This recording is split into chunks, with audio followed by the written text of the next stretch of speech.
এক প্লেট ওই যে কি মাংসের দাম 4 পিস মাংসের দাম 300 টাকা ভাই। যেটা বলছি একটু বলেন, আমাদের রিপ্লাই দেন, আমরা কাস্টমার তো খাবো তো, আপনার দাম দরটা একটু বলেন।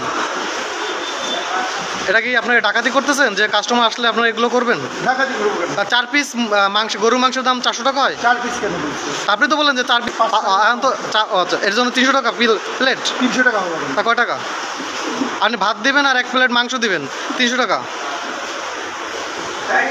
যে ম্যানেজার ভাই আপনার সাথে একটু আমি কথা কই, এই যে আমরা যে কাস্টমার বললো, হ্যাঁ না এই যে আপনার যে দামটা রাখতেছেন, এই যে দামটা আপনারা রাখতেছেন আসলে এইটাই কি দাম? 1 প্লেট মাংস দিবেন গরুর মাংস আর 1 প্লেট ভাত 300 টাকা